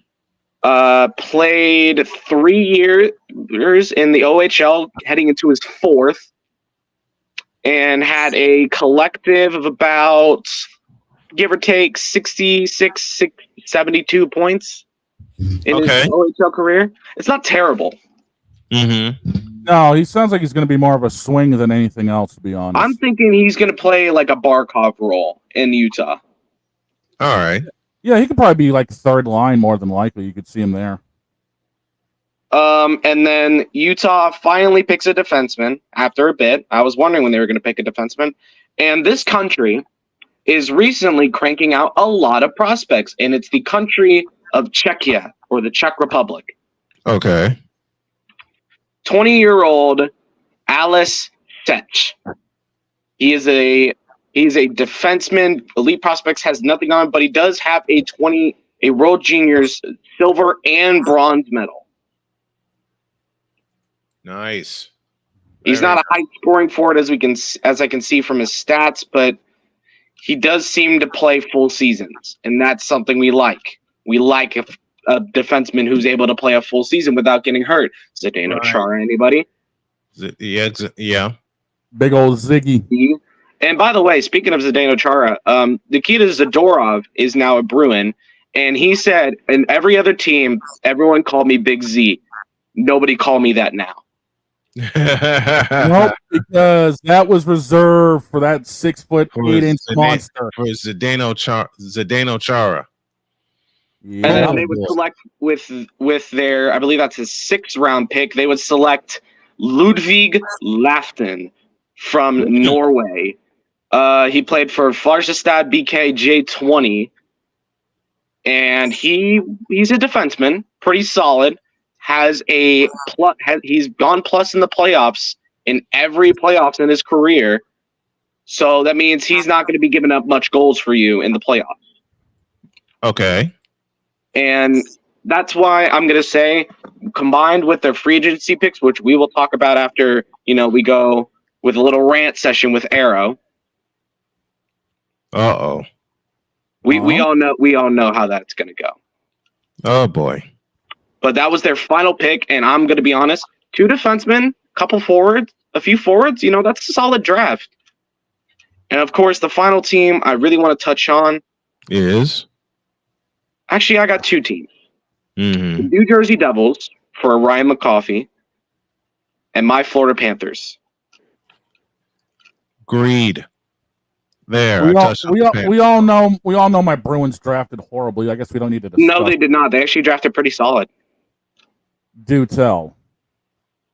In the first round, the Panthers had no pick, but the Devils did have a pick. They selected Russian Anton Silayev. He is a 18-year-old born in April. He is a physical, speedy defenseman. In multiple draft rankings, he was not rated outside of the top 20. Really? In defensemen. Intriguing. In the playoffs with Chaika Nizhny Novgorod in the MHL, he played 10 games, had 22 penalty minutes, and a plus-minus of +1. Tells me that boy's a hard hitter. Something tells me that he do not care. He be enforcer. That's his role. He enforcer. See, that's what I would be if I ever played hockey. I'd either be a goaltender or I'd be an enforcer, because anybody that's not my teammate that has the puck, I'm gonna go hit him. Yeah, I'd be the Zdeno Chara. Quite honestly, I'd be the big dude out back. Like, and McCauley is correct. The Devils did need a physical defenseman for trading ball. Yep. A very physical defenseman. Yeah, and it sounds like they got him. And they definitely did. In the second round, the New Jersey Devils with the Jesus Christ, Elite Prospects. I love when you load as soon as I'm reading something. With the 49th pick of the draft, the New Jersey Devils select Mikhail Yegorov, a goalie from the Omaha Lancers in the USHL. Omaha. That's an intriguing move. He's 18 years old. Here's the rundown from Elite Prospects Draft Guide. As a bigger goaltender, Yegorov's approach is a simple one. He keeps his roots around the crease short and his feet quickly to give himself the best chance possible to track the puck. He seals the ice well when he drops into the butterfly and makes a lot of saves on quick developing opportunities by simply filling space with his giant frame. By the way, he is 6'5", 187. Skinny dude. Well, yeah, a little Gotta hit the weight room, but pretty solid. Yeah, I mean, if he gets up to 205, 210 on a 6'5" frame, whoo. I think this is a really bad pick. 220. I think being 6'5" myself, I think 220 would be his max. I'm thinking 220 would be his max. My doc, hey, last time I had a physical, my doc said usually 220 on a 6'4" frame is good. So yeah, it's right around there, 220, 225. I'm gonna be honest. Mm-hmm. This is not a great pick. Really? In 43 games, he held an 8-25-3 record. Ew. Yeah. Had a 3.86 goals against average and a .892 save percentage. Wait a minute, what was his goals against? 3.86. So he on average would give up about 4 a game and only save about 89%. Yeah, that's a problem. That is a massive problem and a terrible pick from the New Jersey Devils. I like their first pick because you got a hard-hitting defenseman, but that second pick is terrible. That's not even backup. That's more awful, like, man. That's like I love my Xbox. You know, this is what I use. I use the Microsoft Edge. I connect my keyboard on my mouse. I love it. But I hate it when Microsoft Edge crashes in the middle of a show. But I do remember the Panthers' second-round pick. The Panthers did trade up with the Toronto Maple Leafs. Traded their 5th-round pick for a second and selected Linus Eriksson. Why does that last name sound familiar? Haven't there been a handful of Ericssons that have done well in the NHL? Yes. Sounds like this bloodline runs deep. And no, I'm not talking about that tribal chief. No. Talk to me about what Eriksson does, brother. Linus Eriksson, if I could pull up the entry draft for once. So we selected him in the second round with the 58th overall pick. He is a forward from Sweden. Sweden. And I have noticed the Panthers love their Scandinavian countries. You have 4 Finnish players, and now you have a Swede. Correct me if I'm wrong, but aren't most Erikssons that have been in the NHL forwards? Not too sure. He is a 6', 190 forward. He does have a World Juniors win with Sweden as the captain of that World Juniors team. Captain. He was the captain of the World Juniors team in 2023, basically last year. All right, so the dude's a 6', $190 winger. What's he able to do offensively for these guys? Speed helps. He's a leader. That's the main part because we know Barkov isn't going to play forever. No. And the thing is, Linus Eriksson is a center. We're looking at him to possibly play that leader role once Barkov, checks out from the league. When is he going to? One of the most important parts is the fact that he is good with anybody on his line. You need a center that can do that. And the big problem in the NHL nowadays is that everybody is in their head, in their own head. Yeah. They got their foot halfway up there and can't learn to play with their teammates. I've seen that before. Too many egos on the team. Many times. I've seen it in other leagues many times over. There's many too times. There's too many egos. In the third round, the Devils had 2 picks, one at 85, one at 91, and the Panthers had the 97th overall selection. With the 65th, not the 65th, Jesus Christ, give me a moment. I am 85th. Research. 85th overall pick. The New Jersey Devils select a really young player, a 17-year-old Finnish player who's 6'3", 198, a right winger, who currently plays at TPS Turku in Finland. Okay. And Explain he is this a one. heavy shot. He said 65th. Good The grief. City Fifth. Oh, The 65th God. was the Panthers pick. But Ray yes, Ray he plays in Finland. He LGPM. plays in Liga. Plays for TPS Turku. He only had 5 games last year. But most of his development came from the under 18 team. Basically, 18 and younger, you can play. 24 total points in his first year on the U18, and his second year going to the U20. He put up 28 points and 7 points in the Nice. playoffs. Very And nice. here you go, 20 penalty minutes. Okay, so he's got a heavy shot and he carries a heavy stick. That sounds like a Who few. does that remind you of? Marion Hossa. Yes, sir. The Blackhawks version of Marion Hossa. Those are the exact 2 reasons they got him. With the 91st overall pick, the New Jersey Devils selected from IK Oskarsson in Sweden, Herman Oscar. Traff. Who? What? Oscar what? Herman Traff. The hell is that? Oskarsson. That was his youth team. He currently plays for Repeating my question. 8-7-1 in the SHL. Repeating my question. The hell is that? It is a Swedish youth team. Okay, fair enough. Fair enough. Fair enough. Break this stick down. Please. He is a hard forechecker. What the Devils have needed the last few years. Forecheck. They have needed a hard forechecking forward. They have refused to draft a hard forechecking forward the last few years. And now finally they draft a Swede. They got one now. Sounds like he'd be perfect on the second line.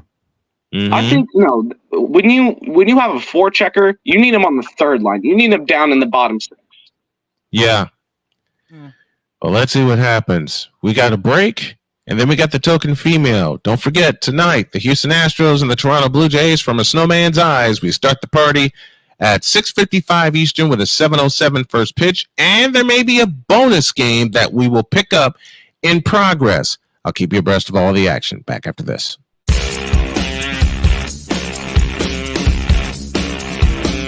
This is Snowman in the Morning.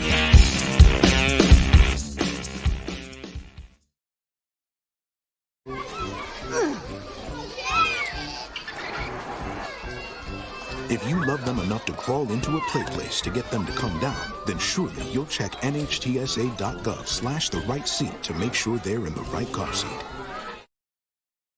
When it comes to making plans, you are the best. The same way you plan each detail for those moments, start planning to protect you and your loved ones from a natural disaster. Protecting your family is the best plan you can make.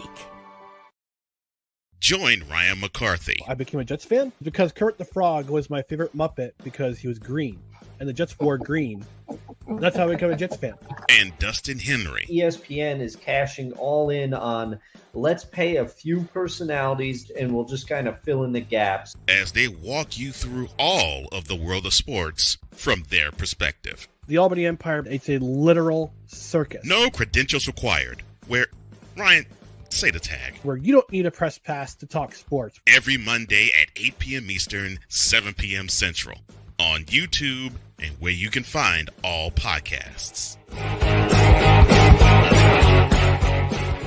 Hey, Eagles fan. Join my man Cool McCain and a host of others as they break down every single game, every single week in an objective manner, and also from a fan's perspective as well. Remember, this cast feels just like you. Nobody likes you. And you don't care. Fly, Eagles, fly. Eagles Elite Podcast. Every Wednesday at 8:30 p.m. Eastern on YouTube and other podcast outlets.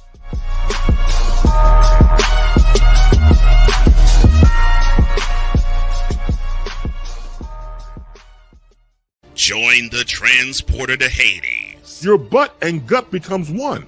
Join the reformer of hooker whores. This is my daughter, Placenta Booty Johnson. Join the bronze car. Whenever you are in distress, take off your baseball cap and throw it in the air. Join your very own superhero of broadcasting, Chris Bass. So whatever color crayon they get, they palm it and do 2 circles, and that translates to I can beat up black people. As she takes you through the week's paces in Baseline. Live every Saturday at 8 a.m. Eastern, 7 a.m. Central, Pacific Time Zone people, just stay asleep when this is on live and just catch the recording. Oh, I'm sorry. Exclusively on the Chris Bass YouTube channel.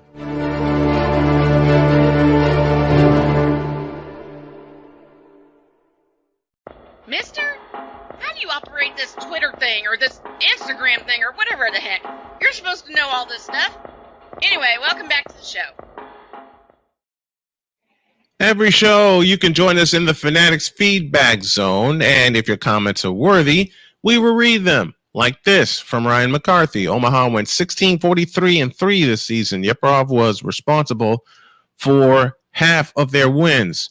Or this one. Roberto Luongo was drafted by the Islanders. He was then traded to Florida. Then the Isles drafted Rick DiPietro. Shows you how terrible of a GM Mike Milbury was. Those comments and more can come from you if you join us every day inside the Fanatics feedback zone. Speaking of Fanatics and speaking of feedback, how about this? We have the token female joining us right now from Chicago. Allison Moran now joins us. Good morning, Allie. How are you, my dear? Hey. Good morning, you guys. How are you doing? We're doing great. It's Fantastic. good to have you with us as always. And speaking of being with us, how about Angel Reese and the incredible season she's putting up, and the streak continues of double-doubles for Angel Reese. Exactly. 10 in a row, most in the WNBA ever. I mean, how great is she? She is the reason to watch the Chicago Sky this year. There is no other reason. There is no other reason. And, you know, every single game, she is doing it. She is the one to watch. She's the one in the paint. She's the one under the net. She's the one. And, you know, I only could wish for 10 more Angel Reeses as the season goes on, because it certainly isn't happening with the Chicago Sky. 6-11. I mean, 6-11. And this woman, Angel Reese, is going to be a Hall of Famer eventually. If her rookie season continues, by the way, 7th in the All-Star balloting this year. She is also an All-Star. An unbelievable choice, an unbelievable miracle of a season for the Chicago Sky. And I believe that the only way that you are going to have a team worth its salt is to build that team around Angel Reese. Mm-hmm. Thoughts, guys, on this. You know what? I can say this aloud. Going into this season, I had my doubts about Angel Reese because I really had my doubts about Angel Reese because of this. Because of her mental capacity after Iowa beat them in the Elite Eight. And I wondered how she was going to turn it around. First couple of games, I saw her, you know, just piling up the points and the rebounds. And I'm thinking, okay, I still thought there was something missing. That's a lie. Angel Reese, and from a fellow who's covered basketball, especially women's basketball, I've covered women's basketball for 30 years. I can now say Angel Reese has made a liar out of me because she is doing what she is supposed to do, and that's hang out under the net and get as many points and rebounds there. That is her wheelhouse. As Caitlin Clark is outside shooting the threes, that's her wheelhouse. Every player has their wheelhouse, and now I can honestly say Angel Reese has hers. And boy, she is taking advantage of it.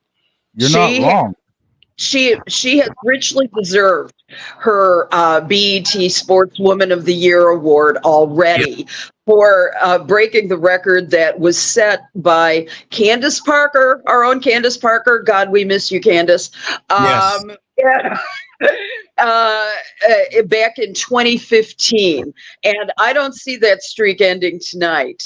I think it's going to continue against the Atlanta Dream. I do believe that it's just, she could get 12, 15. Yeah, I wouldn't be surprised before the All-Star break. She could lead the. She could average a double for the season before the season is over. I mean, she is right there. And the fact of the matter is, with Angel Reese, the one thing she's developed after leaving college, she's starting to develop that 15-foot game. Yes, and that was what was needed. And that's the piece I was looking for her to add that mid-range jump shot to her game, a la Elena Deladon. And Allie, you and I were there for Elena's rookie year in Chicago when she took us to the WNBA finals. Boy, I was looking for that piece from Angel Reese, and she is developing it. She is developing it well. But question to you, my dear, how do the Sky harness that and take that energy to the rest of their team and turn this season around? You still got time. You're still in the playoff race.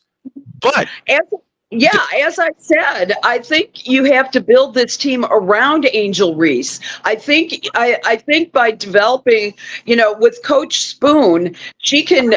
I think that she could very easily use Angel Reese, Kennedy Carter as a twosome, and then we get your and basically fill in the gaps as can be, on another in another area. I think what Spoon needs to do, I don't know that she's doing it yet, is to have more faith. She doesn't have faith in those players that actually could make a difference out there. What about Dana Evans? Let's get Dana Evans a little bit more involved, I think. I believe that she's got experience with this team. Let's maybe sit Diamond DeShields for a while. I mean, she's been having so much trouble, but let's get them involved. One thing that Spoon has said in the post-game interviews is that, the team's improving. The team is there. The team is almost there. But she refused to talk about what she said to the team after Sunday's loss to the Commissioner's Cup champion Minnesota Lynx. I was so mad at myself. I did not see the Minnesota Lynx coming on against the New York Liberty as they did. So my apologies to Cheryl Reeves and the team for screwing it up. But oh well, we can't win them all, can we? Right. I want to send, before we go on, let me send a special shout out to two of my favorite women, Corey Irvin and Shanice Jenkins. Corey Irvin is now the head coach of women's basketball at Chicago State University. And Shanice Jenkins, who I predicted greatness for when she was at Whitney Young, is one of her assistants. So a shout out to two of my dearest friends who are now leading the charge at Chicago State. And me and the AD are going to have a little chat about me being their radio voice. Here's what's happened so far, because someone asked me about it. I may as well put it on out there. I reached out to the AD to see if I can strike a radio deal, and the response I got from him was, I'm paraphrasing here, that's weird for us to have someone from the outside come in and do that, and to do that. And then he also mentioned, is this going to build your profile? So I may try a little backdoor trick with the profile. And I even mentioned to him that I did women's basketball there for many, many years. from 96 to 2010. Mm-hmm. Yeah, still a brick wall in front of me. Well, I'm gonna burrow through that. And there's a lot of people I know in Chicago that'll support me because they've seen me there. They've seen me at the Jones Convocation Center. Hell, they saw me at the old arena calling women's basketball games. Yeah. So I'm gonna get a couple of recommendations for me to get that and develop that into my college basketball gig. And that's, of course, if something else doesn't come up toward the end of the summer. One of the other things that you wanted to talk about was the early returns for WNBA All-Star voting. And look at here, Caitlin Clark, Angel Reese, tied at the hip and in the top 10 in voting. How incredible is that? Oh, I think that they are well deserving of all of that. The All-Stars are going to be announced tonight around 9 o'clock Eastern, 8 o'clock Central Time. And for everybody out Pacific, you can figure out your time zone. But at the top is Asia Wilson, and with over 200,000 votes, and Caitlin Clark right behind her. I believe it was a little over 217,000 for Asia. Caitlin Clark 216,000. Angel at, I believe, 7th place with over 100,000 votes. 118,000 as a matter of fact. Wilson, 217. Caitlin Clark, 216. Aaliyah Boston with 171. And look at the distance between Caitlin Clark and Aaliyah Boston. They're teammates on the Fever, but look at the voting distance. Then you got MVP Breanna Stewart, Arika Ogunbowale, Sabrina Ionescu, and then 7 through 10 go Angel Reese, Kelsey Plum, Nefresa Collier, and De'Erica Harvey with just under 100,000 votes. Those are your top 10 vote getters. De'Erica Hamby. Thank you. De'Erica Hamby. I read that. What is a WNBA All-Star without Sabrina? You're talking about the Liberty? Yeah. I knew Sabrina would be an all-star just from watching her. And I love watching her. I love watching Sabrina.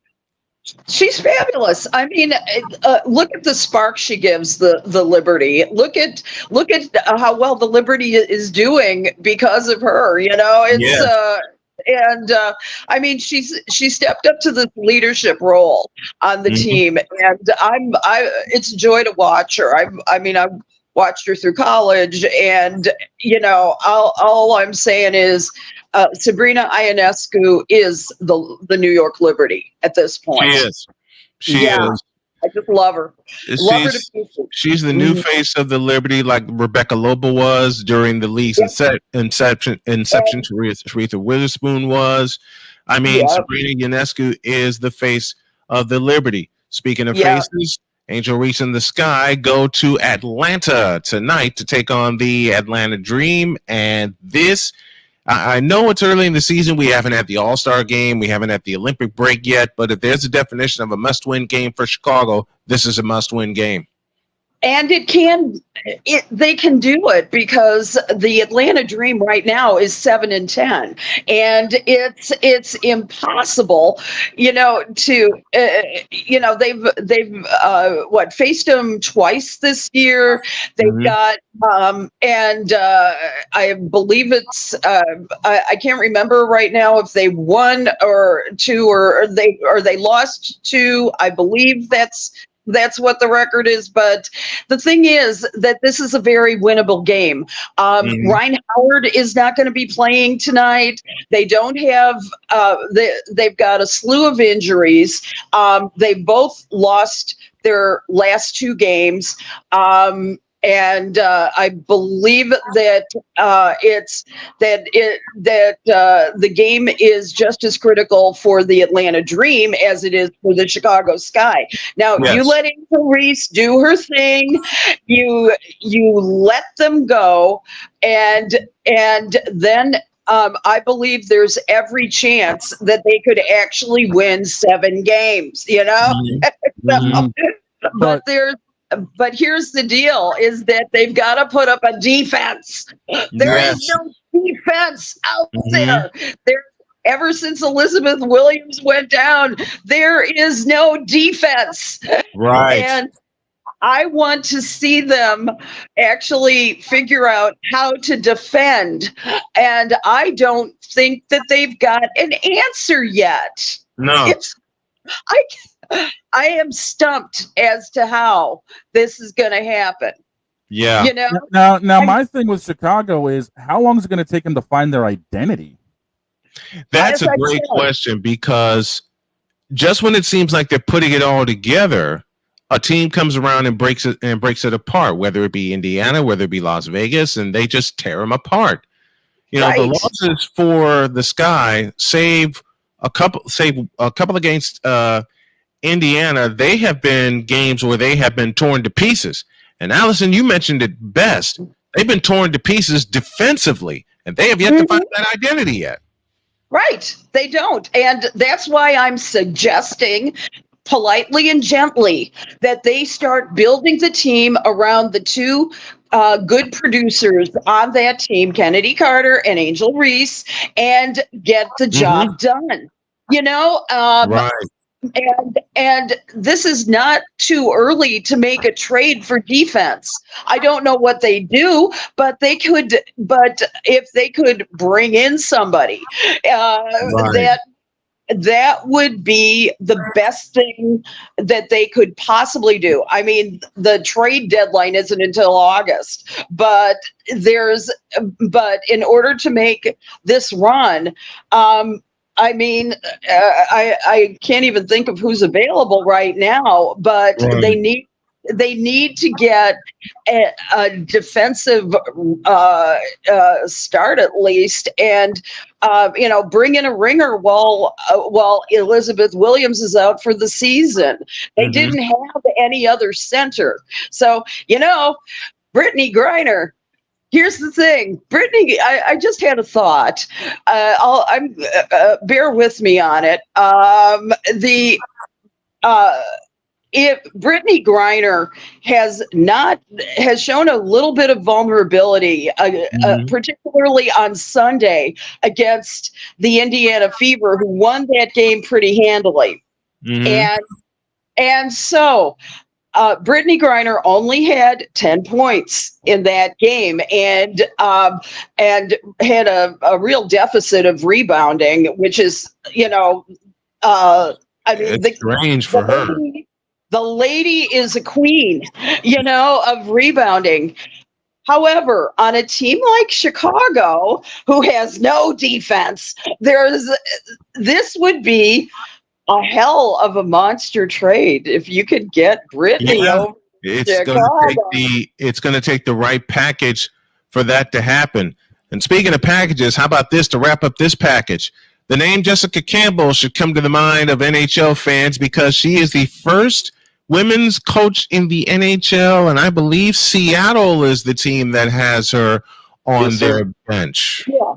You know who's going to Seattle? She is it. Seattle My Kraken. brother, Brandon Montour. Nice. Yes. Very nice. She is going to be an assistant coach, the first one in the NHL with the Seattle Kraken. Now, the NHL is very late to the party on hiring women coaches. I mean, Becky Hammond broke it open by going to the San Antonio Spurs over a decade ago. And NFL has followed suit. You've got assistant coaches in virtually all of the NFL teams. So the NHL finally promoting someone who's had great success in the in the AHL with Seattle Kraken's minor league. Coachella Valley Firebirds. Thank you. Yes, I knew it was Coachella Valley. It was, they were in the Western Conference Finals this year. They've done extremely well, and their coaches, the Yardbirds coach is now the coach of the Seattle Kraken, and this woman has been a dynamo since her early days in Pee Wee League hockey, and she represented Canada in the Four Nations Cup. She's represented at very high levels as a player. She has been in the AHL now for a few years, and she's brought them success. So this is a great step forward.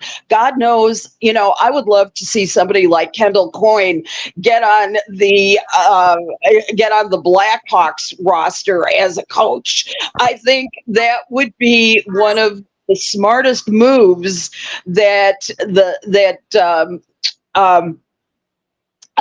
Danny Wirtz could ever make, is putting her, she's worked with them before in various capacities, and this would be a perfect time for them to expand their coaching roster as well with somebody like a Kendall Coyne Schofield.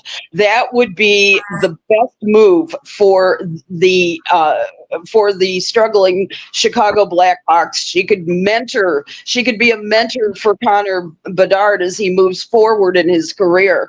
But Jessica Campbell, don't forget Artyom Levshunov, the new defenseman star for the Chicago Blackhawks. She could definitely be a mentor for him too. I'd love to see that. I would love to see more women coaching in the NHL, and I am still hoping for the one day where a woman would be a head coach in the NBA and the NHL. Yes. Wouldn't that be incredible? That would be absolutely incredible. It's my fever dream, Brian. Same here. And why not? Exactly. Why not? I mean, look at the success that people like back in the day when Greg Popovich first hired Becky Hammond. I mean, those were great years for the Spurs, and the thing was, Becky moved on. What happened to the Spurs, man? I mean, exactly. Doesn't Becky have a couple rings on her tail? Becky's got rings, and she's got two rings. 2 rings, and then also you're talking about with the Aces, right? Yeah. As well as with San Antonio, and so she has got everything going for her. One thing that was really great, as bad as the score was for the Aces and the Sky last weekend, it was a beautiful reunion moment for Becky Hammond and Teresa Witherspoon, who were both on the Liberty, as you had mentioned earlier. That was it was a signature moment in meeting as teammates and then as coaches in this league. That was a fabulous moment. That was an absolute fabulous moment. I love seeing things like that. I do. I absolutely adore seeing things like that. That's Allison Moran joining us as she does every Tuesday for this edition of The Token Female. You can find the audio version on all of your favorite podcast carriers and the video version on our new YouTube page, youtube.com/@snowmaninthemorning. My dear, it's always a pleasure and an honor to have you on. We appreciate you. Thank you so much. Appreciate you too. Love to your beautiful wife. I appreciate it. Thank you, my dear. Thanks for coming. Thank you. Take care. Man, she's a breath of fresh air. Every time she is on, she's a breath of fresh air, man. And I'm glad. Yes, I'm glad we're doing this. So with the last few minutes left, are you going to tell me what the hell you've got me planned for this weekend? No. You're killing me. Because why should he? I mean, what they say? What they say? I got to make sure I'm not going to be in the sim racing booth for Sunday. That if we're doing something, you're not. How do you figure that? A doubleheader. That's how. Who's playing? First game, Astros and Twins. Second game's a fever game. So we're going to be going from baseball to women's basketball in a fell swoop. Okay. Yep. And all this starts at what time? Noon. You got me busy all afternoon, don't you? At least it ain't December 1st. Oh, God, that's going to be chaos. For those of you who don't know, Thanksgiving week, we're taking the whole week off. And I have a very good reason. One, we're going to be in a food coma Thanksgiving Day. And secondly, there's a little thing we like to call the triple header that we're going to cover on December 1st. Yep. And it's going to be nuts. Because the first game, we feature the Indianapolis Colts as they take on Shane's New England Patriots. The second game, the Baltimore Ravens will host my buddy Cool McCain's Philadelphia Eagles. Fly, Eagles, fly. And then that's the 425 game. That's the 425 game. And then the late game. God help me. The 8:20 Sunday night game. The Sunday night special. 49ers and Bills from Rich Stadium in Orchard Park, New York. In December, all of these games. Yep, December 1st. All of these games are going to be cold weather games. Yep. This is going to be fun. We're going to be warm and toasty in studio. Yeah, but all the games are weather games. Yep. And why do I say weather games? Because they're all going to be in cold weather cities. New England, Baltimore, and then Buffalo. Jesus. This is going to be chaotic. To say the least, it's going to be chaotic. Which means our voices are going to be taking a beating. I'm going to be taking a beating if I don't alert my wife of this triple header. Well, and she pretty much knows, but I'm making sure she knows. Yeah. Woo. Jesus. All I'm going to say is you're not dragging me into it. Oh, yes, we are. If the Chiefs ain't playing, I'm not enjoying it. Say it again. If the Chiefs ain't playing, I'm not enjoying it. Sure you will. Because the Niners get to beat the hell out of the Bills for you. Maybe it knocks them down to a lower seed. It knocks them down. You stupid.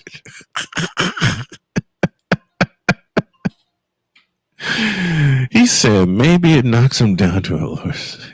Dude, how do you think I'm going to feel being a Patriots fan calling the Colts kicking our ass? How do you feel the fact that you don't have a choice? I'm not going to be enjoying calling that, but I'm doing it apparently. Yeah, ain't no apparently you are doing it. Well, apparently I need to get some lunch, so let's get out of here. Yeah, and I got to get to an appointment. And Tavares, the Niners are kicking the Bills' ass. I love you, Josh Allen, but you ain't Jim Kelly. We got to split it. Table. We got to split. Remember tonight, 6:55 Eastern. I'll have the call of the Houston Astros and the Toronto Blue Jays as the Astros continue their surge toward the top of the American League West. 6:55 is our pregame. 7:07 is the first pitch. Now we're getting out of here. Have a great day. God bless. Remember to make your next move your best move. And always remember, if your dreams don't scare you, they are simply not big enough, man. Dream big, do bigger. We are, and we hope y'all are too. See you tomorrow. So long, everybody.